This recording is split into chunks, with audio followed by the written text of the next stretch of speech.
हिंदी आचार्य पे स्वागत है जी आपका। बच्चों, जैसे कि आप जानते ही हो कि हमारी जो हिंदी वर्णमाला है उसमें व्यंजन भी हैं आपके सामने क से लेके ह तक, और उसमें स्वर भी हैं अ से लेके री तक, और उसमें कुछ ऐसी भी ध्वनियां हैं जिन्हें अयोगवाह कहते हैं, जो न कि स्वर है और ना ही व्यंजन है। बच्चों, इसके साथ ही हमारी वर्णमाला में कुछ ऐसे भी व्यंजन हैं जिन्हें संयुक्त व्यंजन कहा जाता है। ये संयुक्त का अर्थ होता है जुड़ा हुआ। तो ये जुड़े हुए व्यंजन है, यानी कि दो व्यंजनों के साथ में मिलकर एक नया व्यंजन बनता है, तो उसकी आकृति और तरह की होती है। तो ये हम उन व्यंजनों की बात कर रहे हैं बच्चों। ऐसे 4 व्यंजन हैं हमारी वर्णमाला में। पहले है श्र, जो कि आधे श और पूरे र के साथ में मिलकर बना।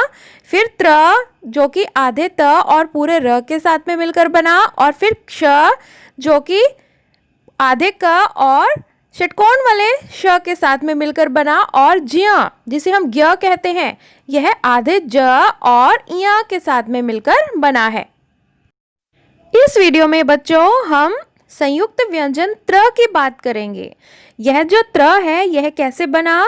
इसमें आधा त है। आधा त क्यों है? क्योंकि त के पैर में हमने हलंत का चिन्ह लगाया हुआ है बच्चों, और साथ में कोई अ नहीं है, तो यानी कि त आधा है। और इसके साथ ही र जो है उसके पैर में भी हल लगा हुआ है, लेकिन उसके साथ में अस्वर है। तो इसका अर्थ यह हुआ कि यह स्वर वाला र है, यानी कि यह र पूरा है।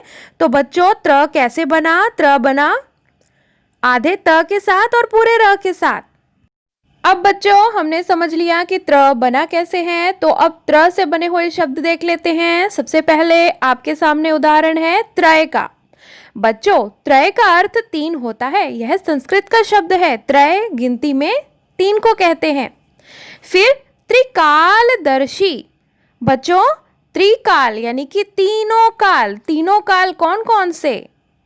अभी का, प्रेजेंट का जो समय है, और पास्ट का जो समय है, और फ्यूचर का जो समय है।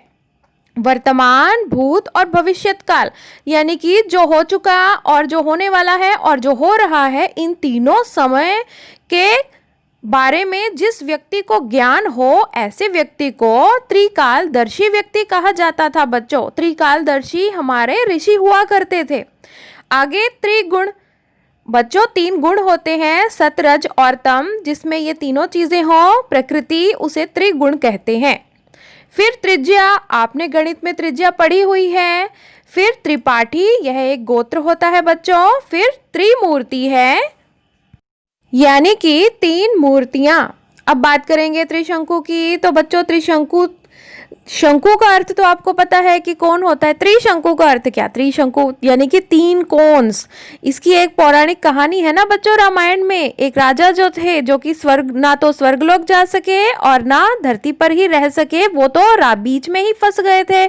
उन्हें त्रिशंकु कहते हैं। और त्रिशंकु हो जाना यह एक मुहावरा है, यानी कि ना इधर के रहना ना उधर के रहना। अब देखो बच्चों, त्रिभुज यानी कि जिसकी 3 भुजाएं हो, यानी कि ट्रायंगल। फिर त्रिफला। बच्चों, यह एक जड़ी बूटी होती है जिसमें 3 फल मिलाए जाते हैं, आंवला, हरड़ और बहेड़ा। चलो बच्चों, अब देखो दूसरा उदाहरण आपके सामने त्रिलोक का है। बच्चों, त्रिलोक का अर्थ हो, त्रि का अर्थ हुआ 3 और लोक का अर्थ यानी कि दुनिया। तो 3 तरह की दुनिया। कौन से 3 लोक होते हैं? एक तो है हमारा धरती का लोक, जिसे भूलोक कहा जाता है बच्चों, पृथ्वी लोक। और फिर एक है हमारे ऊपर स्वर्गलोक, और एक है नीचे पाताल लोक। ऐसा पौराणिक साहित्य में माना जाता है बच्चों। तो 3 लोक समझ गए। इसके बाद त्रिपथगा, यानी कि त्रि का अर्थ हुआ 3, पथ का मतलब हुआ रास्ता, गा मतलब चलने वाली, यानी कि तीनों रास्तों पर चलने वाली। कौन कौन से तीनों रास्तों पर? स्वर्गलोक पर भी, और धरती के लोक पर भी, और पाताल लोक पर भी जो चलती है। ऐसा कौन है? ऐसी देवी गंगा मानी जाती हैं। पौराणिक ग्रंथों में माना जाता है कि जो देवी गंगा है वह स्वर्गलोक में भी बहती हैं और धरती के लोक पर भी बहती हैं, जिसे हम देखते हैं, और फिर पाताल लोक में भी बहती हैं। इसीलिए उनका एक नाम त्रिपथगा भी है बच्चों।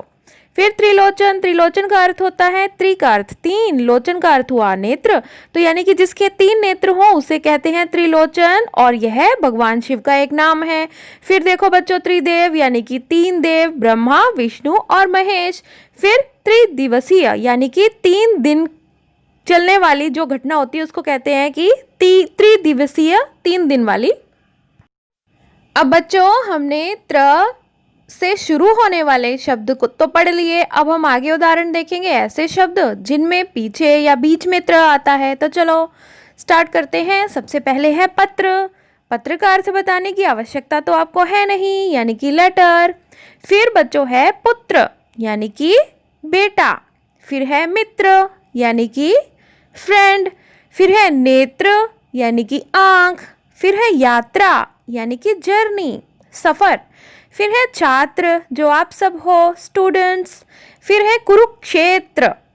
अब देखो बच्चों, कुरुक्षेत्र में इसको समझो अच्छे से कि क को तो छोटे ऊ की मात्रा लगी है, र को भी छोटे ऊ की मात्रा लगी है, लेकिन यह मात्रा पैर में नहीं लगती। र को छोटे ऊ की मात्रा हमेशा दाहिने तरफ लगती है।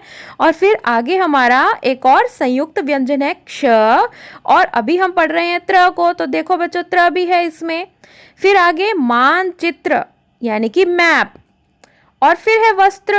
वस्त्र का अर्थ कपड़ा होता है, आप जानते ही हो। अब बच्चों देखो, अस्त्र भी है और शस्त्र भी है, इन्हें समझते हैं। अस्त्र का अर्थ होता है ऐसा हथियार जिसे हाथ में लेकर हम उठाकर उसको फेंकते हैं दुश्मन की तरफ। ऐसा कौन सा हथियार होगा? अस्त्र का उदाहरण हुआ हमारा जैसे कि तीर है, उसको हमने फेंक दिया, या फिर नारायण अस्त्र है जिसे उठाकर फेंक दिया जाता है। पाशुपत अस्त्र है। अब दूसरा उदाहरण है हमारा शस्त्र। शस्त्र एक ऐसे हथियार को कहते हैं जिसे हम हाथ में पकड़ कर रखते हैं और उसको पकड़े पकड़े ही उसके साथ लड़ते हैं बच्चों, जैसे कि तलवार। ठीक है बच्चों, आगे देखो शास्त्र। शास्त्र का अर्थ होता है ग्रंथ। फिर सहस्त्र।